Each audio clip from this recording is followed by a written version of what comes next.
This week, we study what are called functions, the basics of functions. What is the purpose of functions? Typically, commercial programs are quite large. For example, operating systems like Windows might run into millions of lines of code. And it is impossible for a single person to code such a large program and complete it even in one lifetime. It's probably unrealistic. So there should be a way to divide up the coding among a group of programmers. So we need some programming constructs that help you divide up a program. But how do you divide up a program? Let's take a look at this program, which draws a sequence of colored rectangles. This is available on D2L, so I would urge you to take a look at it, download it, and run it. It draws a bunch of colored rectangles. This is about 30 lines long without counting the documentation here. There are about 29 lines or whatever. Suppose you say, let's have one programmer do the first 15 lines and the other programmer do the rest of the program. So the program starts here in line 5, and let's say the first programmer is supposed to code up to here, right? And the second programmer is supposed to code this part, which draws the rectangles. So the second half of the program draws the rectangles. The first half of the program gets the coordinates and actually starts up a for loop and decides on the colors. But you can't really do that if the first programmer goes into one room and the second programmer goes into a second room, and they cannot just code the first half and the second half without communicating with each other. For example, there is this variable x top left, which the first programmer uses to read the x coordinate of the top left corner. How does the second programmer know what variable name this person used?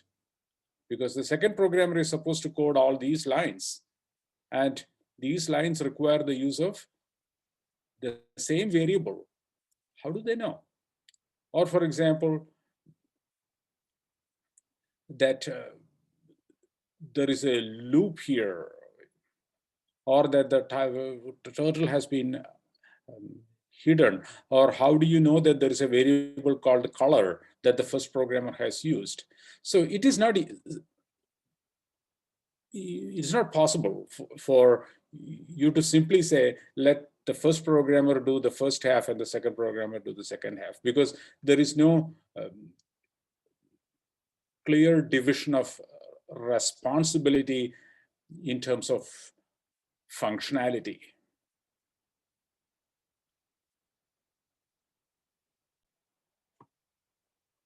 So what I'm trying to say is that you cannot simply say, well, let me code the first 50 lines of a program, you code the next 50 lines, and somebody else codes the next 50 lines, and so on and so forth. You can't simply say such things. You need some other mechanism to say that one person would do one functionality, a second person would do a different functionality, et cetera, et cetera. And that is where we have the concept of modules. A module is a unit of a program that will do certain things. I know it is a little abstract at this point. We'll make it concrete very soon. A function is an example of a module. And this is one of the things that Python provides us with to help us write more understandable programs, larger programs in a very cost-effective and productive way. So what do functions look like? Functions are pieces of code that have a name. So far, we had written statements like int input, assignment statements, loops, for while loops, for loops, selection statements, and so on. So we are going to write code using all of that, but some units of code would be given names. For example, here I have 3 print statements, and I give this group a name. The name is my function, and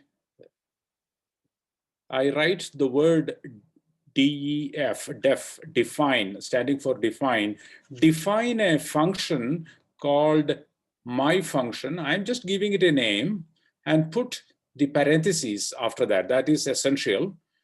Put the colon, just like while loops and for loops and if statements, you put a colon and then you indent code.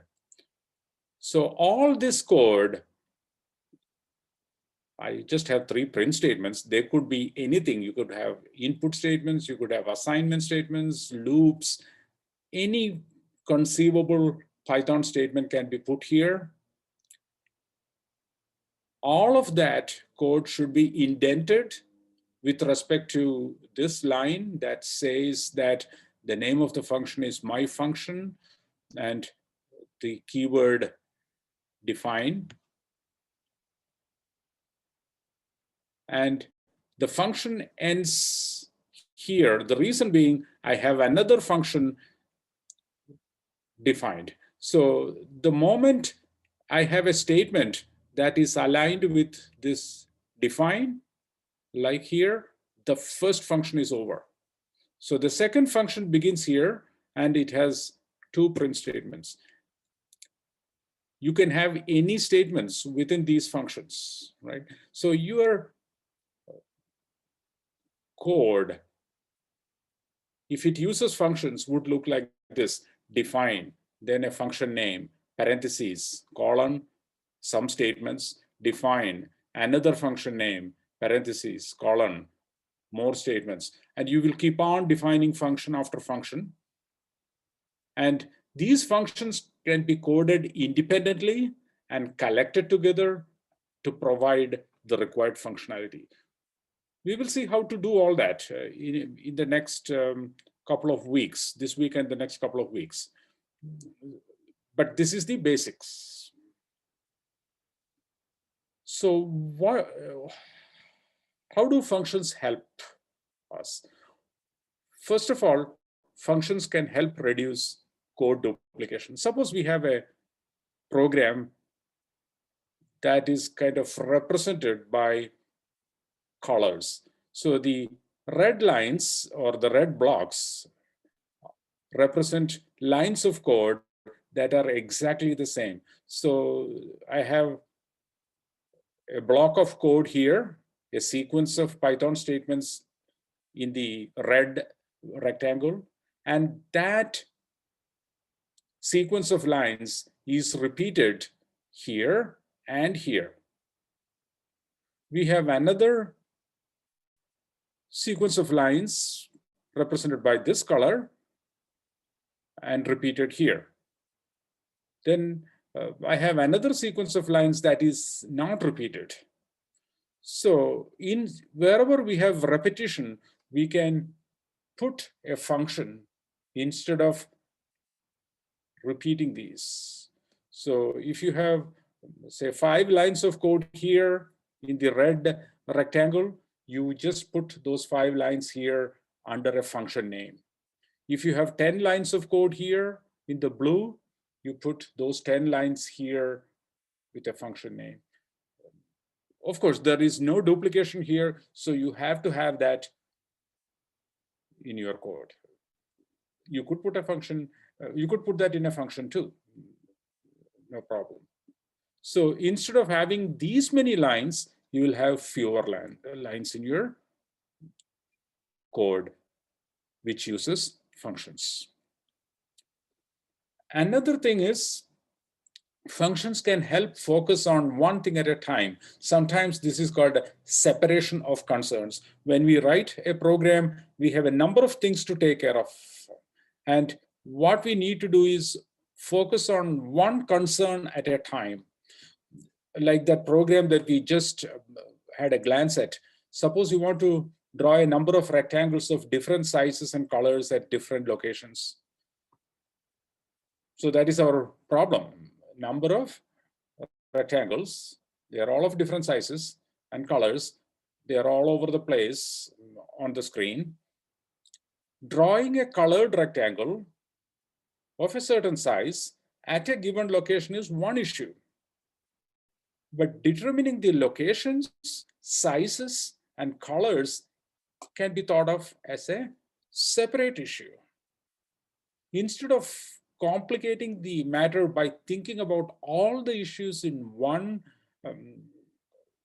stretch, we separate the two problems, the two concerns. So one concern is drawing a colored rectangle of a certain color at a certain location of a certain size.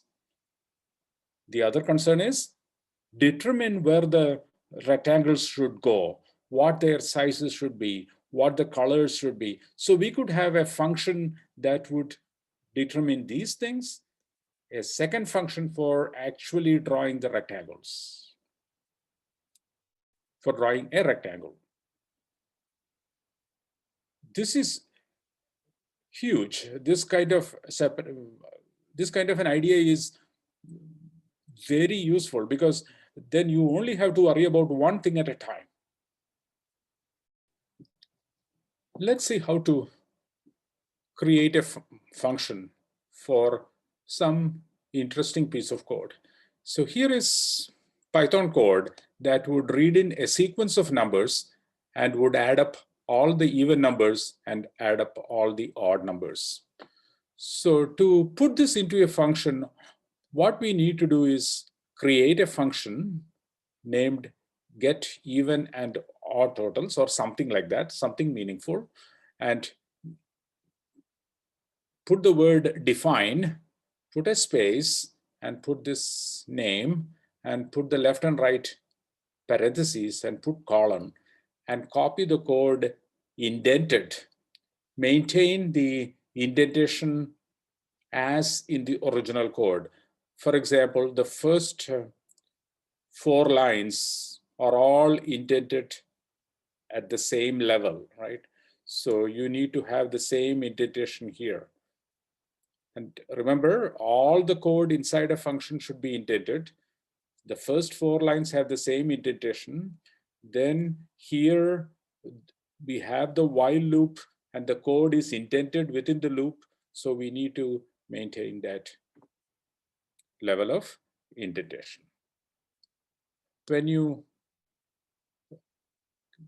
write functions, give them meaningful names. Use only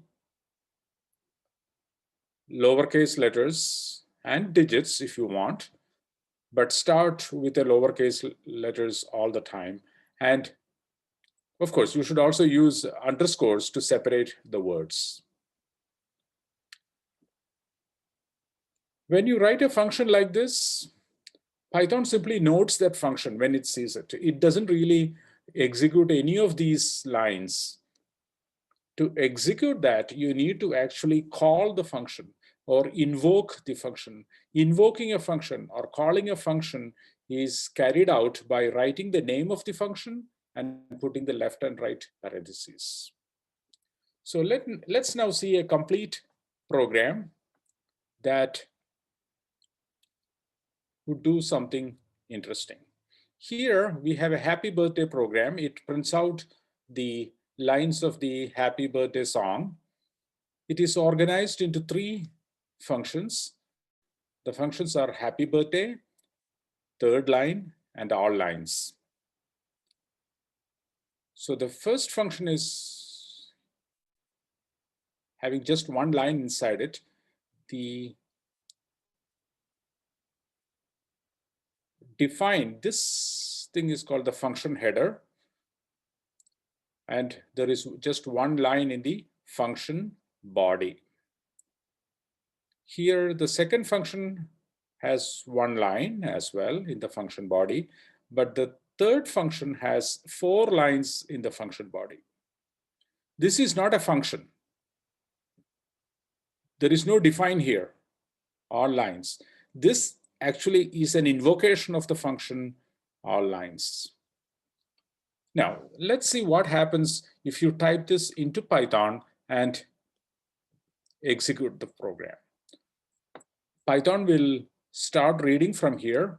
It will see this word define and then would immediately realize that you are defining a function. It will note this name and catalog it. Then it will simply go through the statements here, and then it sees the next define at the same level of indentation as the previous define. So it knows that a second function is started. The first function is over. The second function is named the third line, so it notes that name. Then it attaches this statement to the second function, which is named the third line. Then it sees define here. It knows that the second function is also over, and it catalogs this name, all lines, notes all these lines, and associates them with the function all lines. Then it sees all lines, this line, the last line of the function of the program, and it notes that it is at the same level of indentation as these defines. So it knows that the third function is over, and since there is no define here, it knows that it is a function call. So it invokes all lines because it has already seen this function. So Python jumps here. It sees the first line here, happy birthday, which is also a function call. So it suspends the function all lines, jumps to happy birthday, and executes this print statement, happy birthday to you. So you will see happy birthday to you, happy birthday to you appearing on the monitor. And you will, or Python will come back because it has entered this function. There is nothing more to execute.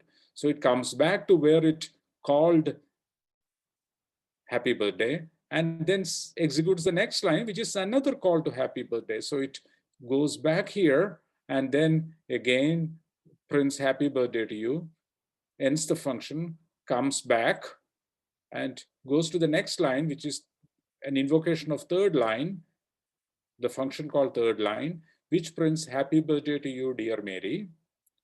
That function completes execution.